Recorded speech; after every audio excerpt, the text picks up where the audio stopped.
Introducing the Poet Life Podcast. Go check it out today on your favorite platforms, including iTunes, Apple Music, and the website, thepoetlife.com.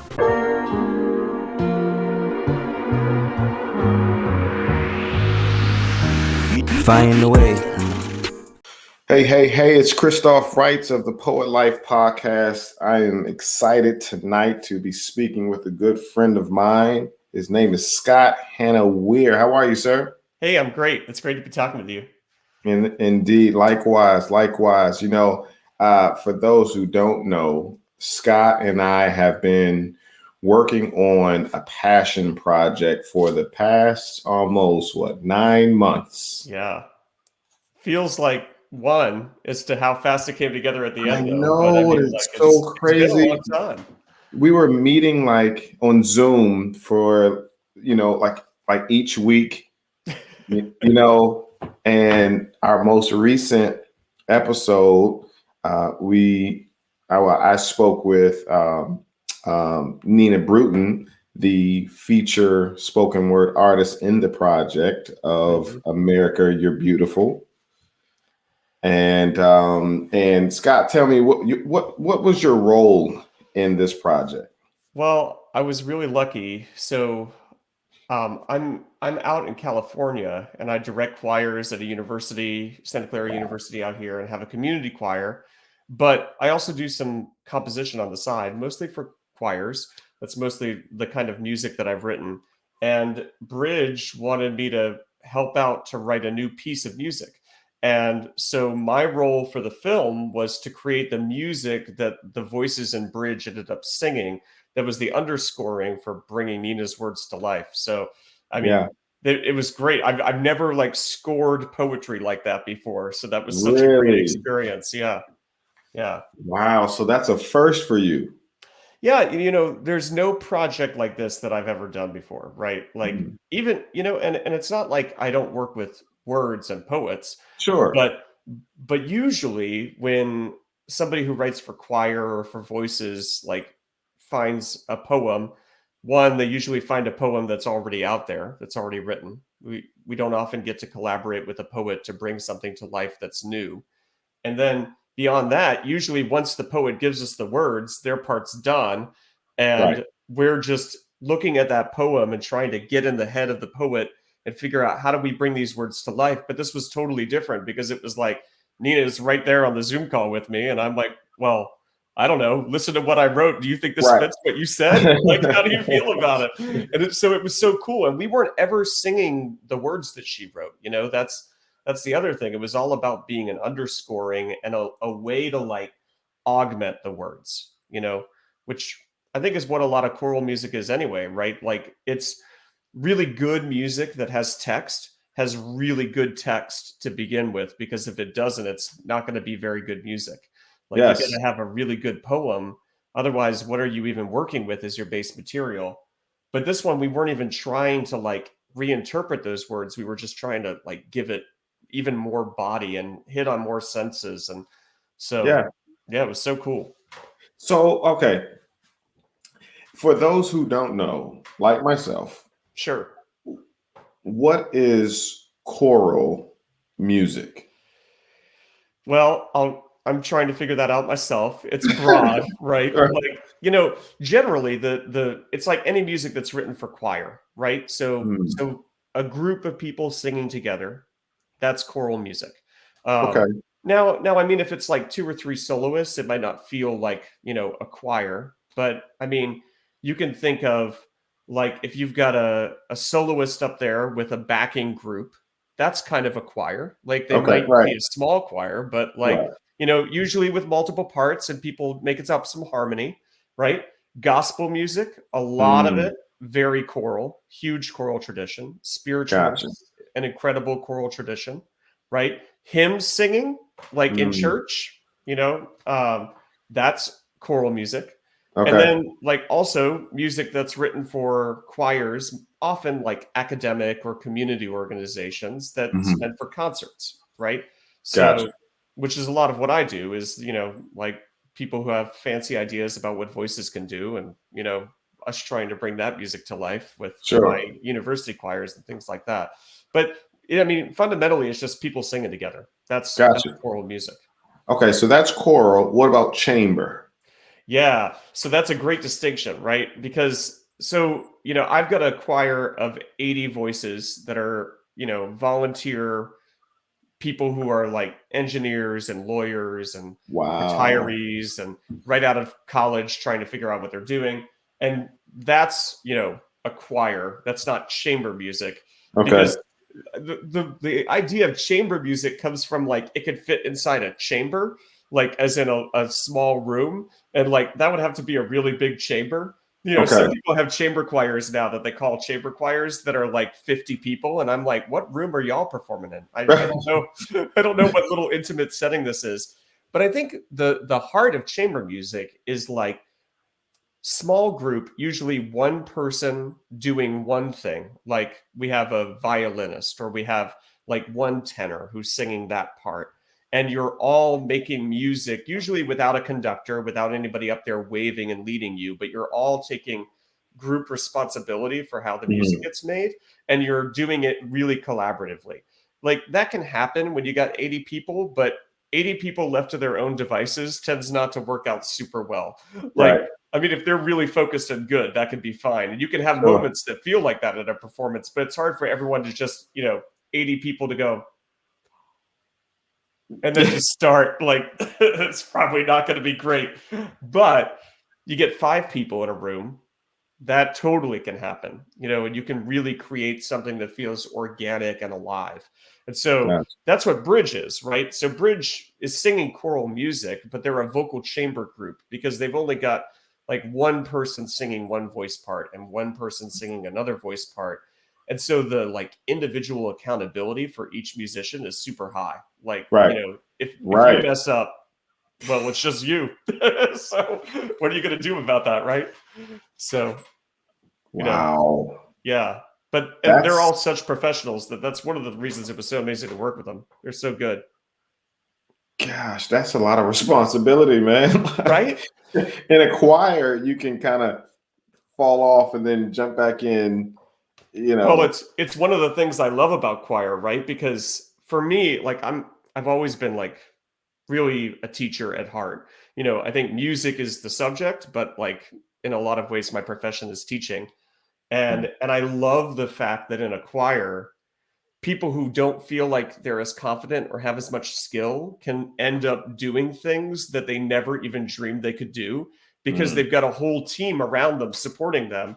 And like, if I mess up, like, Steve's next to me and he could sing the note that I was supposed to sing, and I could be Right. like, "Thanks, Steve," and Right. like jump back on or something, Right. like, and that kind of supportiveness is so amazing. It's one of the things that's been terrible about the pandemic because I'm still teaching choir, but they're all doing it at their own houses without being able to hear each other sing, and Right. usually just recording their own voice part by themselves, which feels so totally isolating. It's amazing when we put them all together in like audio editing software and make it sound like we were all in the same room, but it's Right. not the same as being like, I got my buddy, and if I mess up, they got my back, and if they mess up, I've got their back, which I think is Totally. like the fundamental nature of choir. So yeah, Right. one on a part is hard. I'm impressed. Okay. Yeah. Yeah. So, all right. So where did all of this come in for you, right?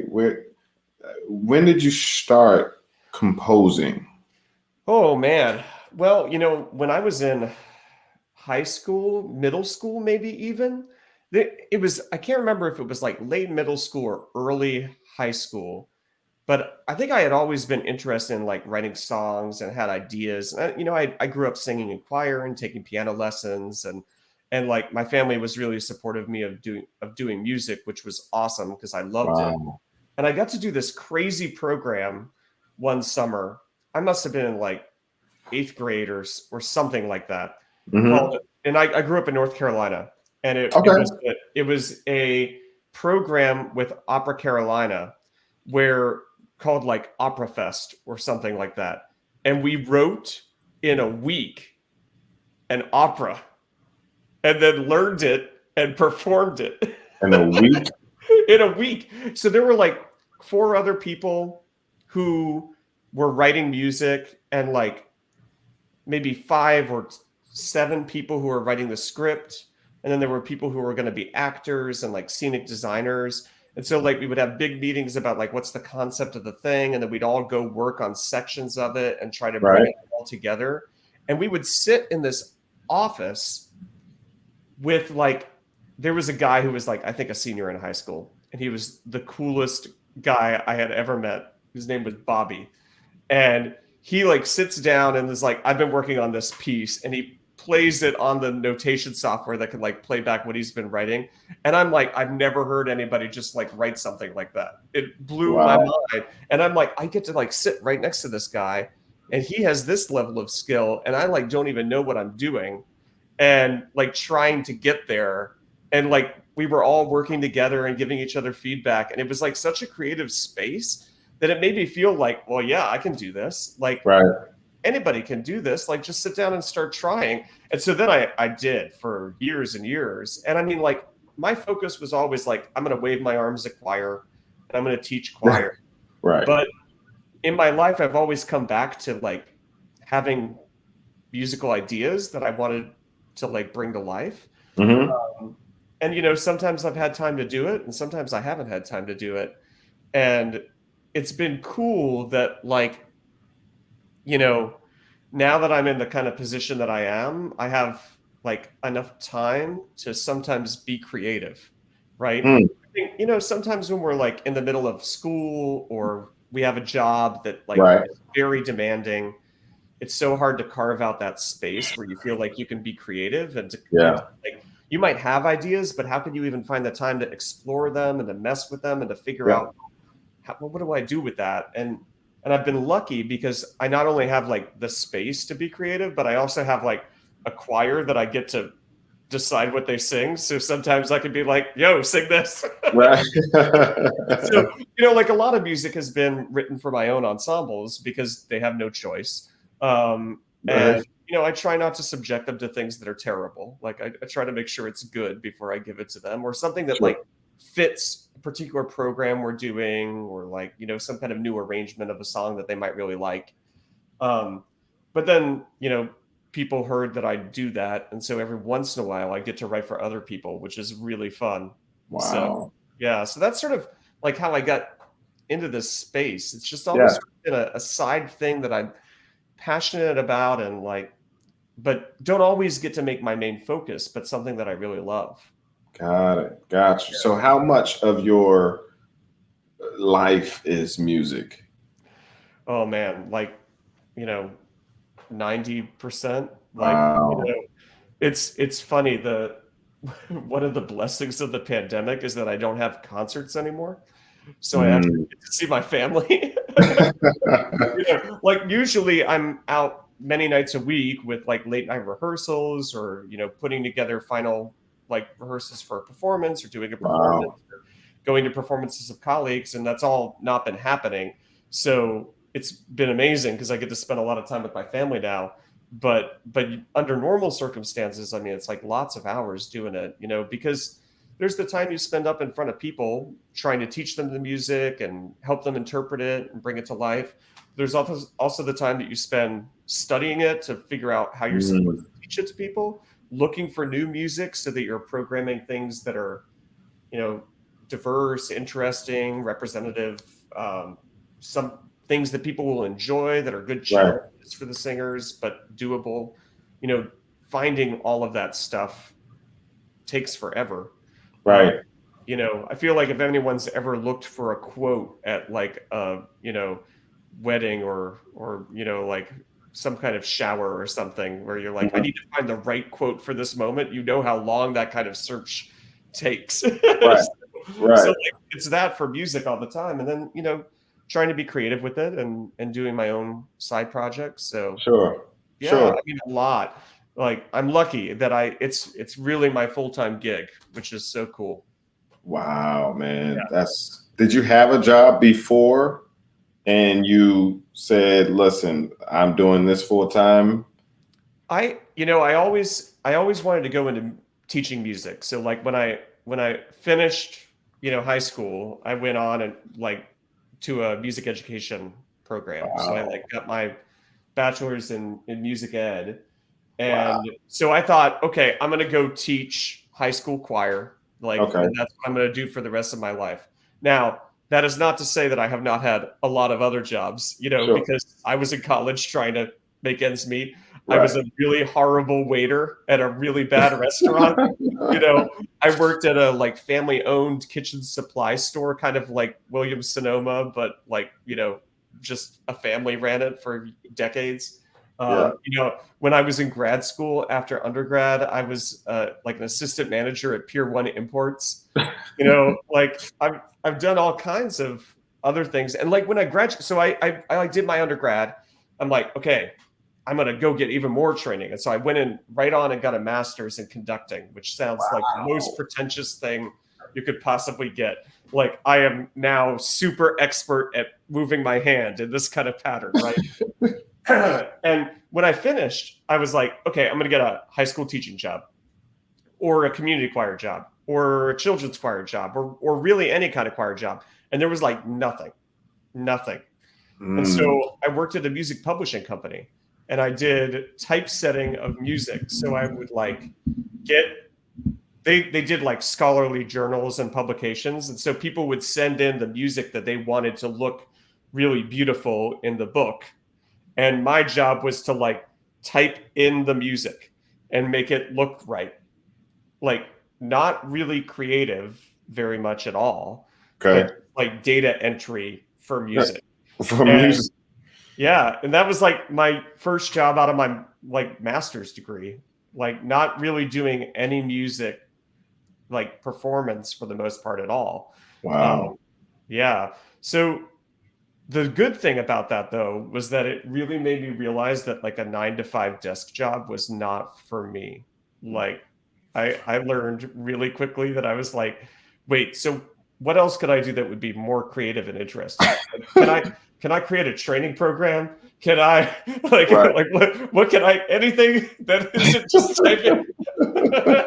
I was like, okay, clearly I need to like get back to making music. And I was lucky, I got to teach high school and middle school in Michigan after my grad program, and then we moved to DC.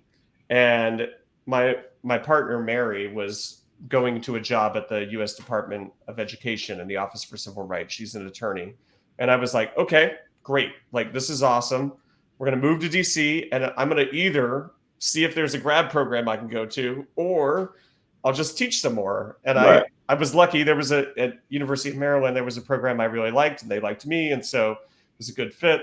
But I mean, while I was in that program, I was also like doing music at All Souls Unitarian in downtown DC. I was the choir director there for 3 years. So like, never just one thing. I'll say that for sure. Wow.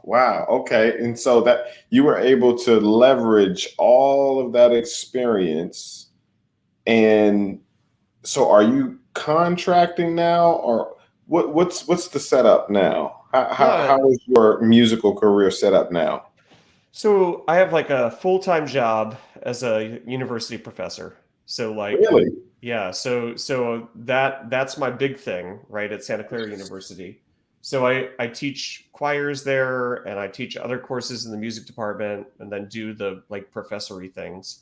And it's awesome because, I remember when, so when I was like doing my music ed degree, I was like, I want to teach high school forever.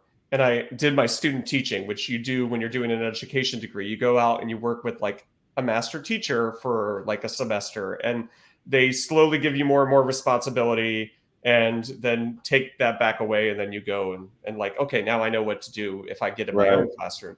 So I mean, like my full-time job now is just working at the university. So I teach there. I teach with college students, and it's amazing. I love working with them. They're at that place where like they think they are supposed to know what they're going to do in their life, but they often don't necessarily know what they're going to do with their life. And like getting to work with that age is amazing. So, and music is a super awesome tool. I mean, like, the arts are just like the best because it's, when I think back at like, some of the challenging political events that have happened in our country, and math professors don't have as easy of a vehicle to meet their students where they need to be met in those moments, right?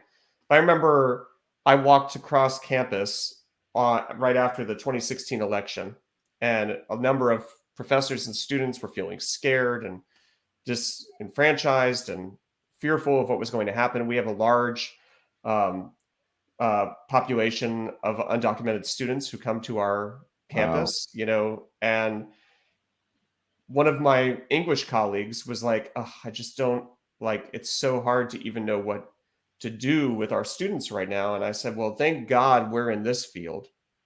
She's a creative writing teacher. I'm Mm, a musician doing choral music. And like, it's a place where we get to be able to meet them in those issues. There's right. art that can address that. There's words, there's music, and that's a gift, right? Totally. So I'm lucky because like that's the big bulk of my job. And then I also get to work with, community members who I joke my community choir is like this is my part-time job, but it takes a tremendous amount of work. And I work with either people who just graduated college or Mm, graduated college 50 years ago.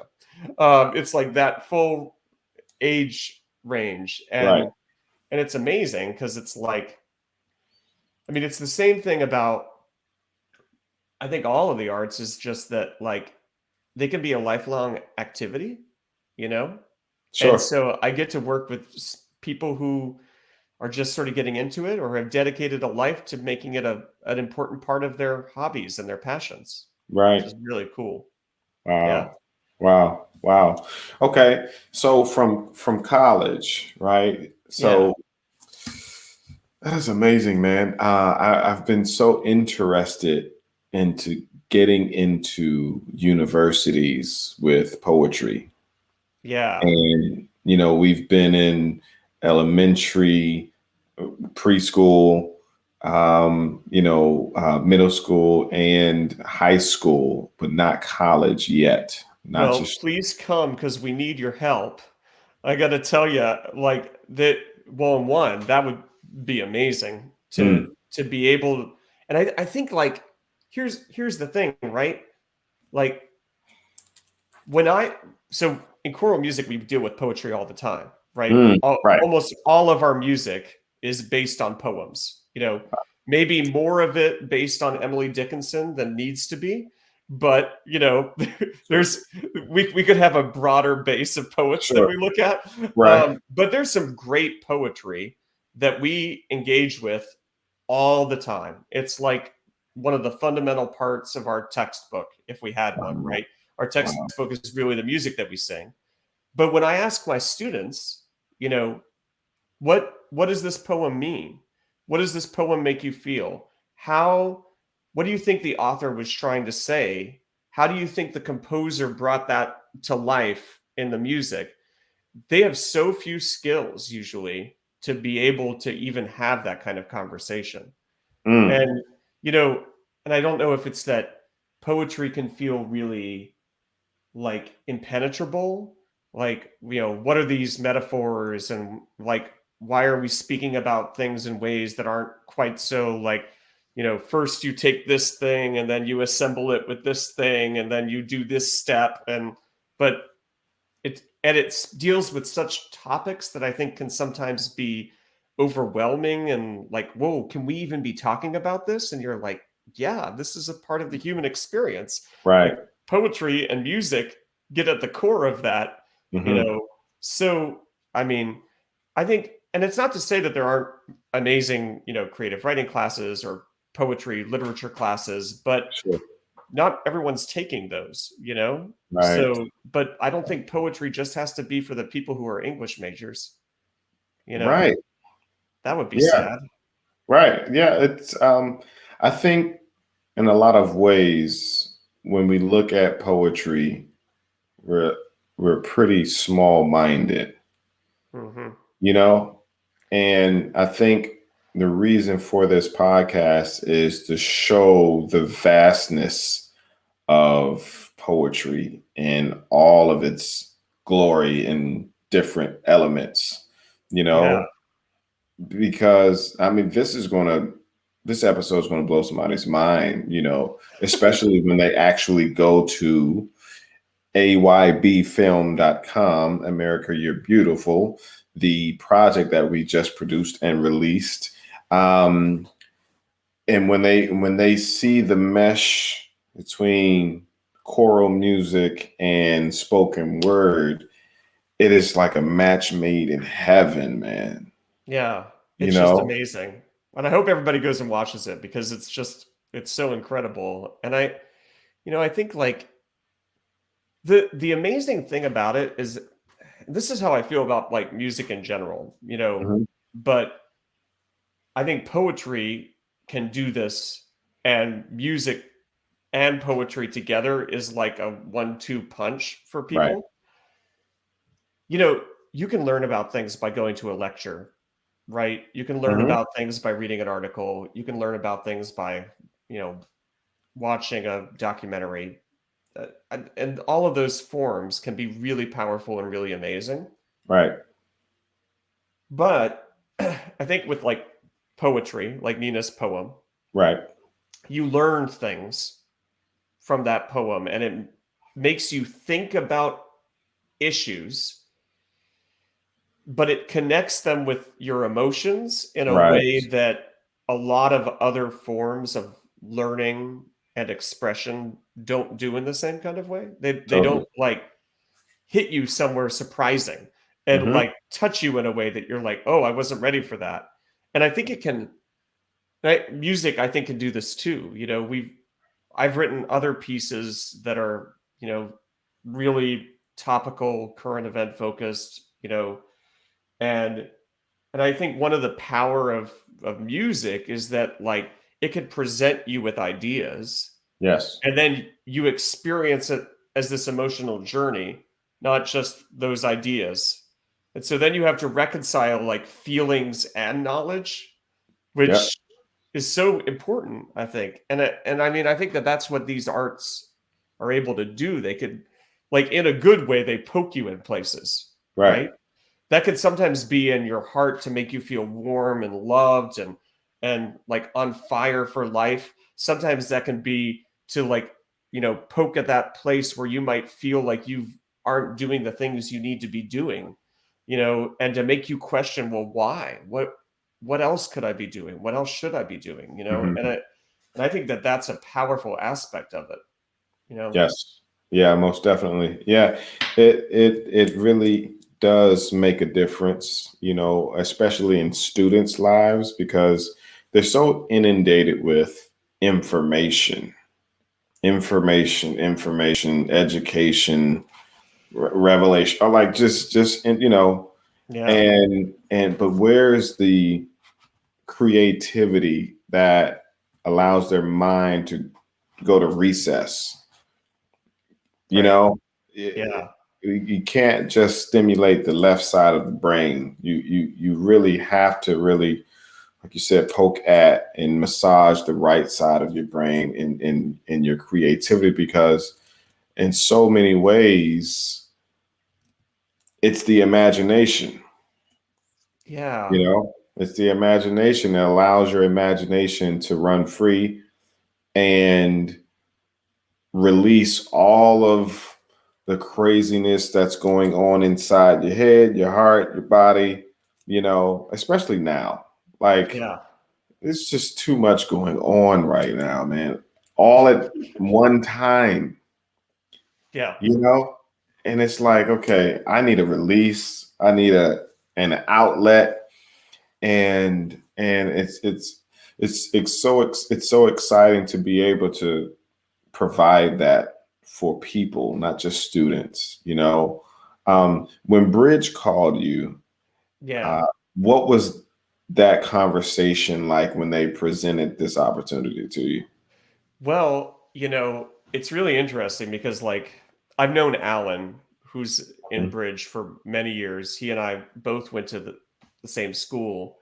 And so Oh, I knew at University of Maryland. And so I knew him. He came a little bit after me, but like it's a it's a tight-knit group, gotcha. When you go a certain distance down the choral nerd land, there's only so many people. Yeah. So like you really start to get to know each other. And we got to work with each other a little bit. Um, and so, he writes music and I write music. And so we knew that about each other. And he was like, I had been showing him some of the things that I had been working on, and he was like, it'd be really cool to get you to do something with Bridge. And I'd be like, yeah, that'd be amazing. I'd love to work with Bridge. That would be great. You know, and some of those initial conversations even happened back when, you know, this is like April of last year, you know, Right. and so one of the things we thought about really early on was like, well, it really sucks to be an artist right now, you know, in the pandemic. And we were like, well, let's make a piece about that. You know, let's make a piece about how we're all isolated and how normally we make music collaboratively with other people. And like that whole thing can't really happen right now. And people Right. feel lonely and sad. And then, you know, George Floyd was killed. Right. And all of these protests over the summer, and Bridge did some thinking, and I was certainly doing some thinking as well. Mm. And it's not like, you know, artists aren't having it rough, but Right. there was a shift that I think we all felt like the project had to take on. You know, and I mean, I did ask them. I was like, so like, you know, do you really want the white guy to be the composer for this? Like, you know, like if we're gonna change, like we could make a change. It's cool. Like, it doesn't have to be me. And because they were telling me what we think we want to do is work with, you know, a Black spoken word artist and give them a lot of freedom to say what they want to say. And we are the supportive voices for that. And I'm like, well, sign me up. I mean, that would be such a gift to be able to do something like that. Yeah. Like to have a role that is supportive and important, but secondary, Right. you know, to really center what ended up being Nina's voice. Sure. And to make that the point. You know, I was talking to my aunts. They're lovely former professors in Charlottesville, Virginia. And we had a nice little Zoom with them the other day, and they watched the project, and they said, you know, it was so great because it wasn't even about the music. Like it was about the poem and about what Nina was saying. And like the whole time, the music was just supporting what she was doing. And I was like, oh my God, that's exactly what I wanted. Like, I wanted that so much that it would just be about lifting up a voice that we need to hear. Right. And like a way of, you know, like stepping back so that like she can be there and we can hear what she has to say. But to be like, you know, the Pips in the background that have Gladys's back, you know, like that we're supportive and present, but it's about the message that Nina wanted to be able to portray. And so that was like just a gift to get to do that. So when they told me, well, this is the direction we're going to go, I'm like, yeah, amazing. And what was so cool about it was that we weren't going to write a piece that had text. Like we were going to let Nina's text be the text. Right. We were going to be singing it. Like, you know, it would have been super cheesy if she had been like, America, you're beautiful. And like the choir, America, you're beautiful. Like, that's a bad idea. So, you know, we knew it was going to be wordless. And so like, you know, as we've been going through the process, like Nina would write and then she would record a bit. And then I would go and I would like sketch out ideas, listening to her, like recording a bunch, looking at the words, trying to like pull the pacing and the emotion and the content of what she was doing in terms of her delivery and in terms of the words, and then trying to like make music that supported that. Is this like calm and reflective moments, or are these like more aggressive and in your face kind of moments, or is this, you know, like, is there a sadness in this? Is there an anger in this? What's the content of the poem? And then like, how do we make music that just sort of goes like a little bubble extra sauce to what the poem was doing, right? Right. And it's funny because then like I would record what I did and play it, Right. like, singing all the silly voices, like really high stuff, really low stuff. They were not for public consumption, but it was because I wanted to be able to like go back and like, you know, you're both like amazing. You and Nina are both amazing appreciators of music, and I wanted to be able to be like, okay, so it might sound like this, what do you think, Nina? Right? What do you think, Gustav? And like, then we could have a conversation about it, which is cool. That was crazy, man. To first of all have to wait until she wrote something down on paper. Yeah. To get an understanding of what it could be.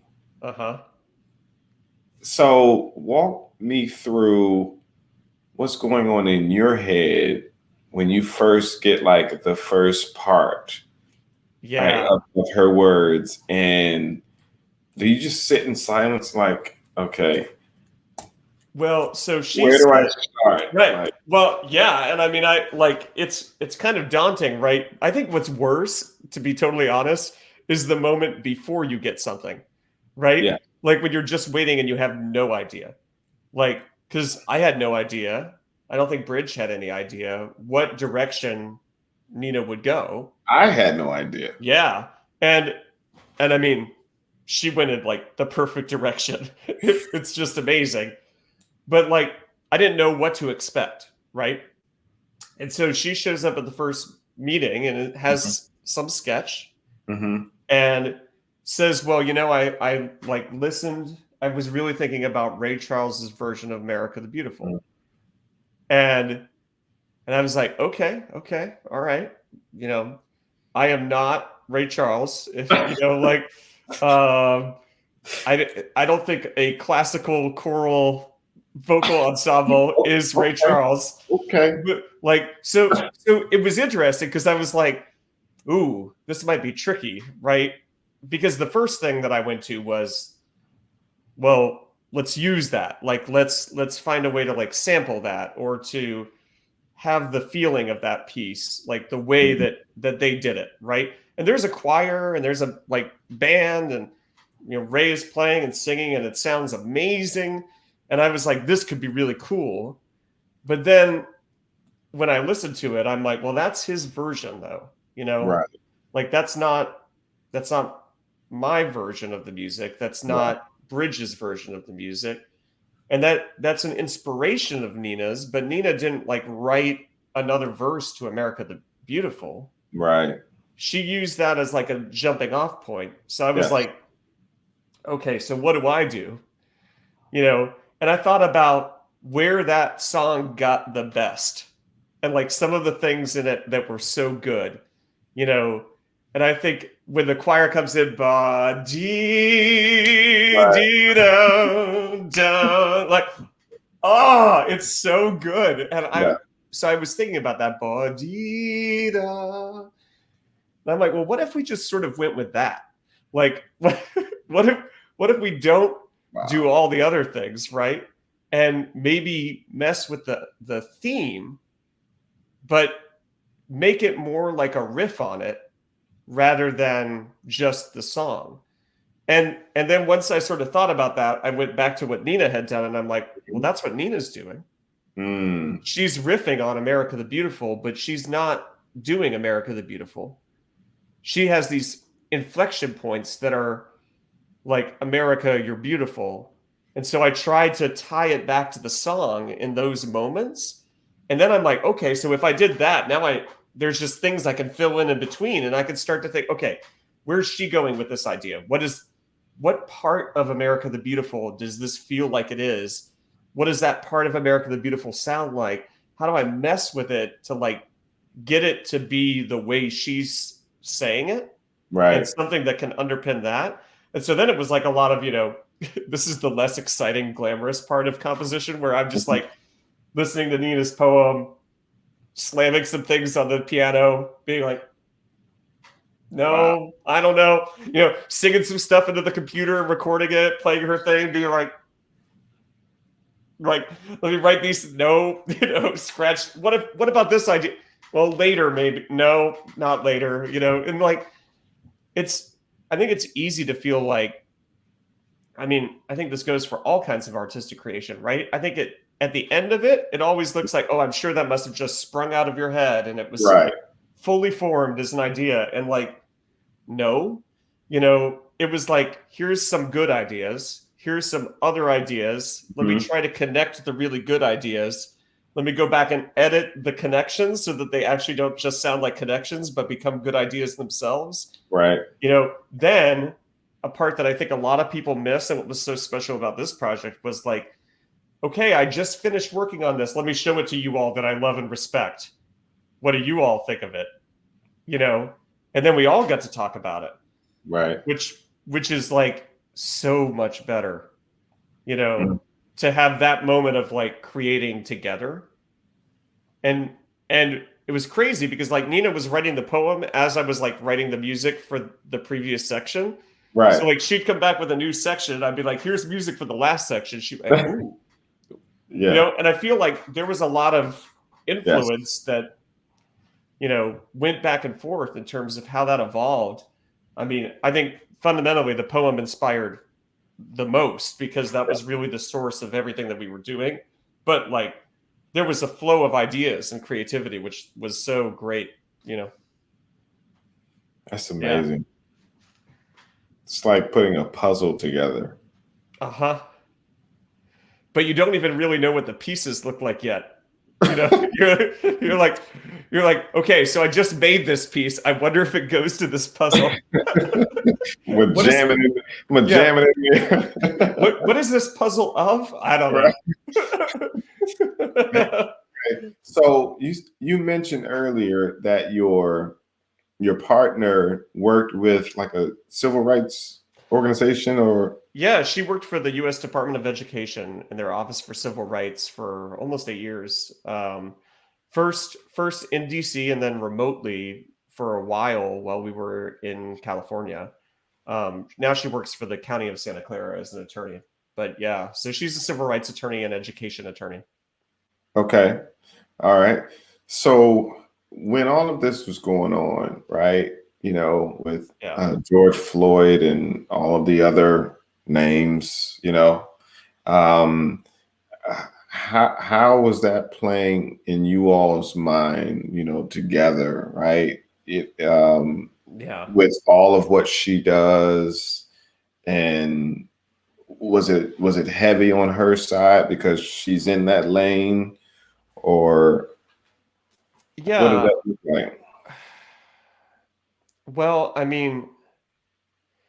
I think the hardest thing is that, like, you know, we're white folks who have a tremendous amount of privilege. Mm, And so there's a certain amount of the ability to feel distant when you watch it happen. But I could see my, black colleagues, it's not distant, you right, know, it's not something that's happening to other people, right. you know, and I think the biggest thing that we did was we spent a lot of time talking about it with our, 9-year-old Mm, wow. because he has to understand that, you know, if he were not a white boy, he Mm, would have had a lot of other conversations growing up that he doesn't have to have, you know. So like we talk about, you know, he'll be like, I want to take like my Nerf blaster to the park. And we're like, mm, no, you're not going to do that. He was like, well, why? And we're like, because that's a dangerous thing. It might not be dangerous for you, wow. but it's a dangerous thing. And like, you need to understand why people have a reason to be afraid of the police. You know, you might not have a personal connection with why you might feel that, but you need to know that your friends who do not look like you have had Mm, conversations. that you have not had.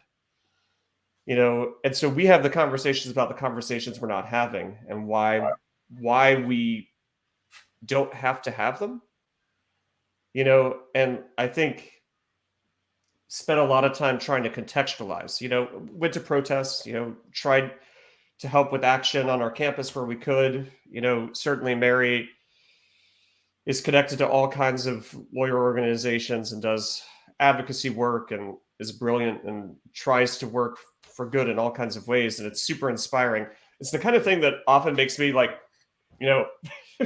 I've often joked that, Mary does things like that matter to actual people in her job. I like people sing in tune, like, but it's not true, right? That there are ways that we can work in our family, no matter who we are, to be able to engage with these like ever occurring tragedies that just happen over and over and over again, and to open ourselves up to why, and to be able to understand what our role in that is, as who we are, right? And we can do that with our kids.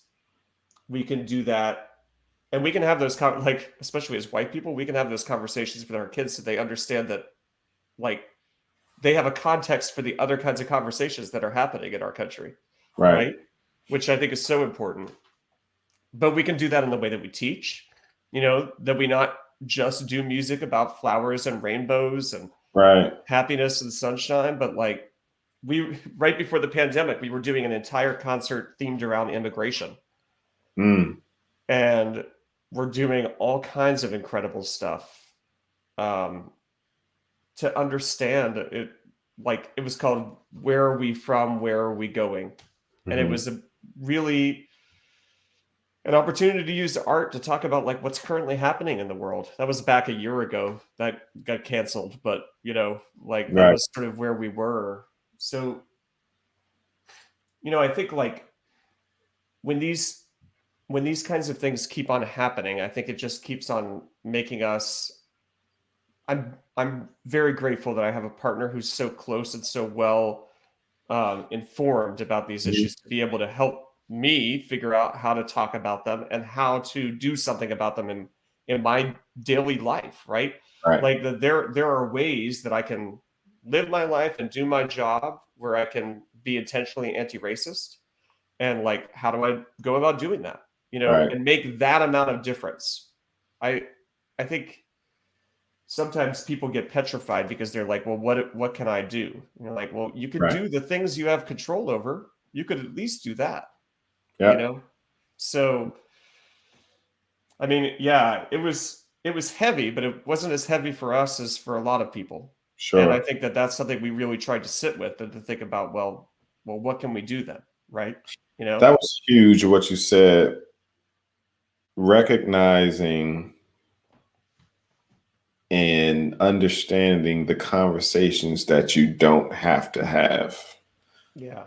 That's a big start. That's a reality check that, some white folks, I guess, need to have, because in so many ways they're like, well, I don't see it, and and that's privilege. Yeah. That's what privilege looks like, right? Right. And they don't realize that that's a privilege, that they don't have to see it, or they're not privy to the other side of the coin. So with this project, right, I'm so grateful, for the opportunity and the platform that was provided by you and your team and Bridge, because that is another form of being an ally, offering your platform, right? This is where I stand. Come stand up here with me and I'm going to step back and allow you to speak. Yeah. Yeah. And not knowing what that Black person is going to say. Well, and I mean, I think that's the thing that I was so appreciative and impressed with Bridge about, right? Yes. Like that and I mean, maybe not all composers would be willing to work in that kind of situation where like you don't really know what the poem is going to be about before you sign on to Sure. the project. But how else are you going to get the real message? Yeah. If I've as a choir director, right? I've commissioned composers and like asked them to write a new piece for me. And Mm-hmm. sometimes that happens where you're like, you work with a committee and the committee comes up with ideas and people talk about, well, you use this text and use this, and we kind of want these instruments and like da da da da da. But when you give a composer something this long,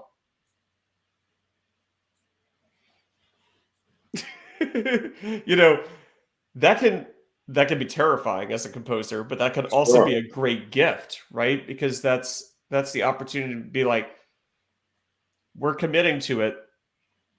Say what your heart's telling you to say in this medium and Right. give it to us. And I think the fact that they wanted that from our collaborator in spoken word shows they were serious about what they were trying to do, right? Sure. Because Sure. they could have exercised much more artistic control and said, well, we really wanted to be about this, or Right. talk about these kind of things, but don't talk about these kind of things. And said, we're horrified by the events that have happened in this country. Sure. We can't really fully imagine how you are feeling about that, and we would like to hear what you have to say.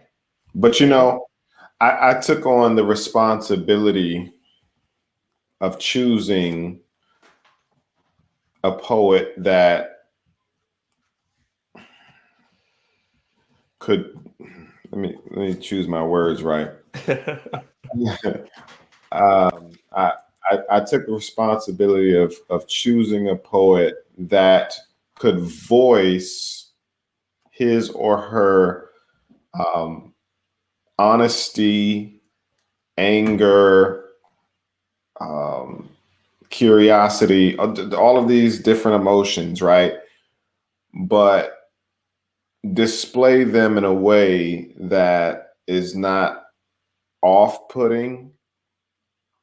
The information and emotion was palatable, receivable, but I still understand that you're upset, Mm-hmm.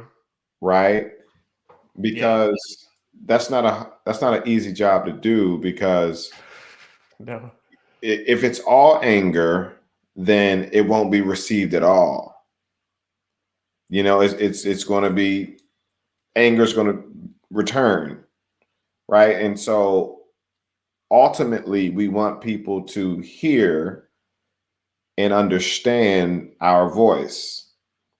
So if it's blanketed with all anger and right, and it has to be a perfect balance. And Yeah. that's why I'm so impressed by Nina, because she was able to literally list all of the, I guess, great things America is, and then say, but listen, we have to talk. There are some other things that America is that we got to fix. Yeah. And your job and Tyler's job, the cinematographer, you all just masterfully put all of that together, because Tyler, when she switched from America, You're Beautiful to America, Let's Talk, Right. or However. America, Listen, Yeah. that switch was so evident and clear, because first you're like, and then you're like, okay, I'm listening. You know, Sit man. in the chair. Okay. Yes. You know? You know, and for you to somehow make it a way where it doesn't even sound like music is in the background. It's like just atmospheric compliment to her words. It's just amazing to me. Well, I mean, she had such good words and such great intent that I So think good. that, it surprised me, the poem, like when we first saw it, because especially the first section, because I was like, this is really like beautiful about Right. how beautiful America is. And I think like the fact that we can fight, and the fact that we can try to improve, and the fact that we can disagree and we could fight for justice and for freedoms, and that all of that happens within the messiness of America is also part of what makes it beautiful. Right. Our ability to like try to improve America.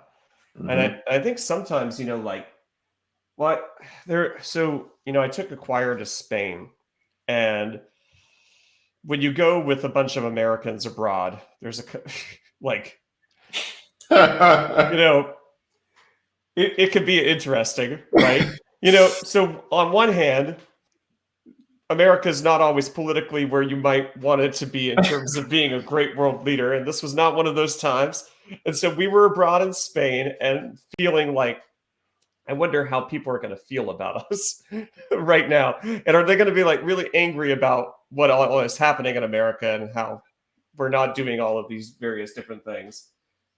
And like, is that going to affect the way that people treat us? Almost universally, no, it did not Mm, affect the way that people treated us. That there's an amazing ability to separate that's your country, you're a person, which is amazing.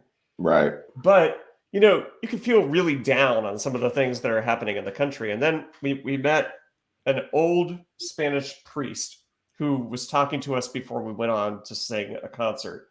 And he said, "Oh, I used to work in America and help Spanish migrants resettle in New Hmm. York when they would first come over, like introduce them to the community that was there, help them get acclimated, help them find a religious community." And he said, "Can I read you something?" And we said, "Sure." And he pulled out of his wallet the words on the base of the Statue of Liberty by M. Lazarus. They give me, you're tired, you're poor, Wow. your huddled masses yearning to breathe free. And he said, America taught me that it's a place of hope and beauty where people can come and live their lives. And I thought it just struck me in such a visceral way that it could mean that still, you know, it could still mean that even when all of this other stuff Right. and current actions are not showing that, but that it could still mean that to people. And I think that that's what, like, when Nina wrote the poem the way that she wrote it, just reminded me of like why it's worth fighting for. Mm, Like that America needs to be better, but it can be, right. like, if we do something about it. And it's an ever improving project. Like the Yeah. work is never done. We didn't elect Barack Obama and eradicate racism, Right. like now that we've had a female vice president, like sexism is not over. Like, you know, it's an ever lasting struggle that we can't Yep. quit, but that we can appreciate at the same time the things that make us want to make it better. And Yeah. Nina's poem just like I feel silly even trying to explain what Nina's poem said, because like just read Nina's poem, listen to her say it. Right. I mean, like, because she says it right there. Like everything that you need to know about that struggle and about the ways that America fails, but the promise that it has that it can live up to is in that. Right. And yeah, it's just Yeah. incredible. Yeah. Initially she presented the first part of her poem, because she hadn't finished it, obviously, Right. And I was like, that's nice. And I don't know if my response had her switch to all right, America, let's listen, or she already had that in her mind. Yeah. But my response was, love it. It's nice. All right. So when are we going to get to the conversation? Yeah. I hear the compliments and and then I don't know, weeks later, because we met every week, and weeks later she came with it. I was like, now that's what I'm talking about. Yeah. Well, it's crazy because, like, I mean, I feel like in some ways the poem could have just started there, right? Yes. Like you were saying, but what would that have invited people in to listen to the message, right? And that was so genius. Yeah. The fact that you just said that makes so much sense. It's like, come on into the church house. Come on in. Wow. I didn't even think of it like that. It's like set up. Okay, we have some parameters we can agree to, right? Right. Like some beautiful landscapes, right? Come on in. Yeah. Now that you're comfortable. Yeah. Everybody, here's lock the door. Lock the door. No one's leaving. Yeah. Oh man, that's so awesome. Yeah, but I mean, like, and that's also like, I mean, I keep on saying it. It feels cheesy, but I mean, like, that's the power of art to not just go to the place where we feel like the end result, but to give you a trajectory that lands you there also, rather than just plopping you down in the midst of it, right? Right. Like a poem, a piece of music, like it can have an arc. It can have, the flow with which it goes places, and like takes you on a journey that a lot of other things can. And so, I mean, I think that's like the way that, and then when you add the film, I mean, it's just, it's so much more immersive, right? You're in this environment and you feel a part of what's going on. And I think that the poem and the film just like do that so beautifully. They like bring you into that environment. And then hopefully you can hear it. People, listen, we need you all to go to aybfilm.com, and it's right there on the homepage. Go watch it. It's 6 minutes and 55 seconds. Yeah. But it's like a movie, the way Tyler shot it, the way you composed it, the way Nina wrote it, and the way I just sat back and watched. Hey, you did a lot. You were the one who kept us on track. All right, we're meeting next week. Yeah. Yep, we're meeting next week. Yeah, no, I'm so glad that we didn't push it back, the shoot, because of the snow and all of this, like we probably wouldn't have ever shot it, messing around with the craziness of this weather, totally. And so I'm just so glad that the weather held up. And I'm so mad that you weren't able to, come through, man. I know. I feel bad for you and you're shivering while I was like, still sleeping in California. I did not come prepared at all. I was just so excited about the project that I just ran out the house, You know, it was 4:30 in the morning. Well, I got there at 4:30 in the morning, but I left out like around 3:45. I didn't sleep because I was just excited, you know, and I didn't want to oversleep and then I mess up, you know. So I'm just like, you know, I'm just gonna watch this movie until, you know, it's time to leave the house, you know. But the experience was awesome, and what we need to do, I have to have it. We have to do it in a studio or just live in general. Like I was telling you all before when we did meet the artists. It would be so awesome if we did it like what is it? What is the song of We Are the World? Oh yeah. When the choir was in the studio and right, that all of the different famous singers that and is a stuff like crazy video. Everybody man, is in I was that. like, sheesh. I didn't get all those people in there at one time on the same day at the same time, you know. But I think it would be so awesome to see you all singing, because a lot of people are not going to realize that that's actual humans singing the atmospheric music. Well, yeah, and I mean, I think like that's like another way in which I think Bridge like nailed it in terms of like giving space, because they're in the video, but they look like extra friends. Yeah. You know, like Nina brought some friends to the shoot and like they got featured at the end. Cameos. Yeah. Yeah. And like, nope, those are the singers. And I'm so glad we did it that way, because at first we were like, all right, you all are going to be singing somewhere over there on the left or something like that, you know. I'm excited to talk to Alan and Crossley, but also Gilbert and Jacob. Yes. Yeah. Those conversations are going to be awesome. This one opened my mind up, you know, just learning about what you have to do behind the scenes, racking your brain on where to start, where to end, you know. That's amazing to me, man.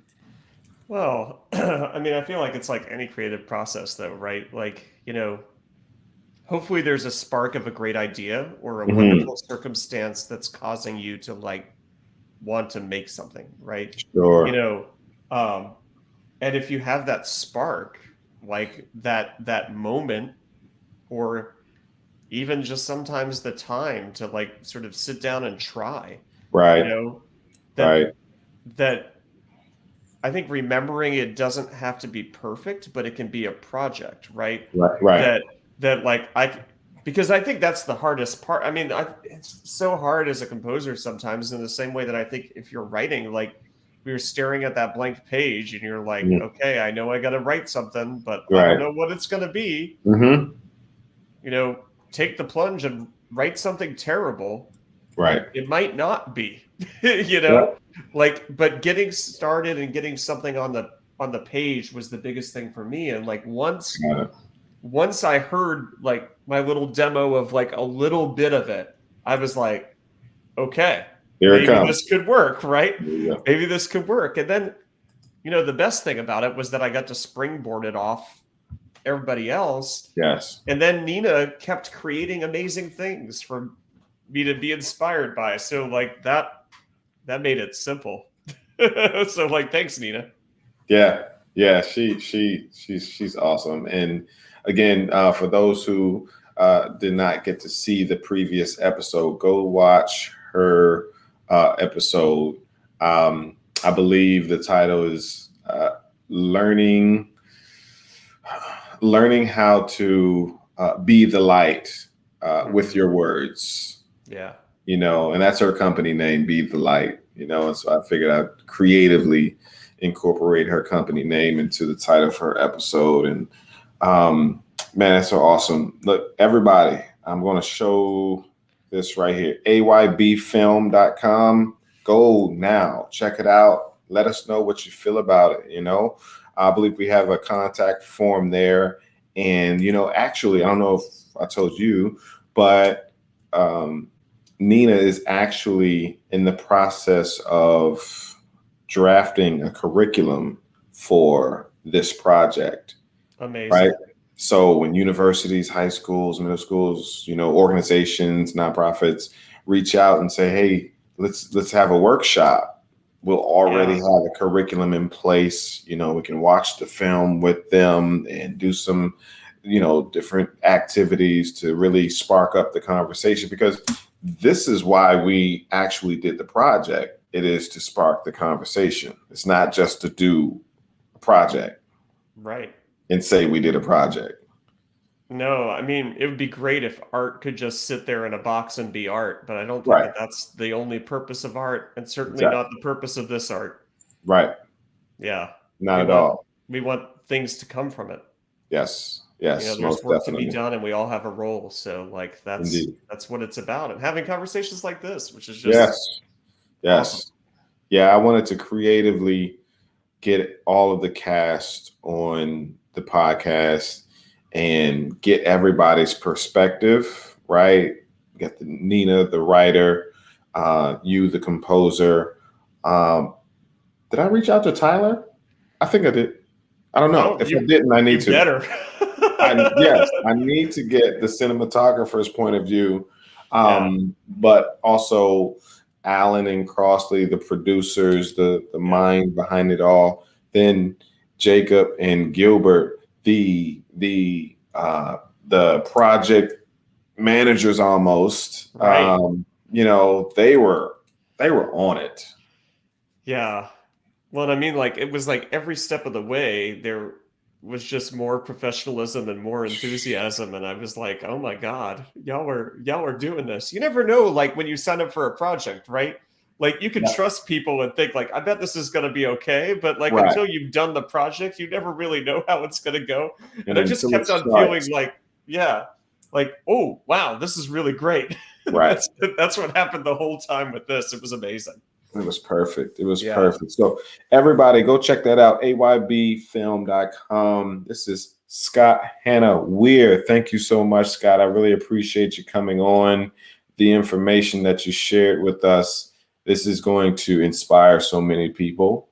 It's going to inspire poets to connect with other musicians, not to just put a track behind one of their poems, but to Yeah. actually, get a composition behind it and create something that is totally different now, and that's what you did. And I'm so glad that you were a part of this project. I appreciate your heart behind it.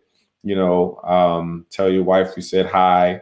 I will. Thank you for all of the work that she does and everything. And so, if you could leave anything with artists or just people in general, in relation to what we all talked about today, what would that be? Well, I think, not underestimating the platform that you have as an artist, Mm, like, and it's not even about reaching a certain number of people, right? right. It can sometimes be about reaching that one person who needed to hear that day. Sometimes I'll do a concert and I'll think like, okay, it was fine, but I'll hear from somebody and it was the thing that brought them healing or comfort in a moment in their life when they needed it. And I would have had no way of knowing that that was what it was there for. And so, I think we can just remember that we create art and we put it out there into the world for the people to appreciate it, Yeah. and for the artists to benefit from doing it, and that we can do a lot with it. And so if you have things to say, you can Mm, use art to say them, and I think that's the thing I try to remind myself of all the time.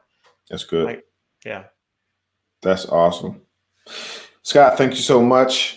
It is the Poet Life podcast. Everybody go to thepoetlife.com for more information to find out all of the work that we've been doing, what we've done. But also go to Poet Life Gear as well to check out some of the apparel that I'm currently wearing. It's one of our sweatshirts that just came out. But man, this information was so good. I'm going to watch this again obviously I have to edit it, so I'm going to watch it again. But I'm going to go get some swag. So exactly. Scott, thank you so much, man. It's the Poet Life Podcast. Everybody, good night. Good night. Introducing the Poet Life Podcast. Go check it out today on your favorite platforms, including iTunes, Apple Music, and the website, thepoetlife.com.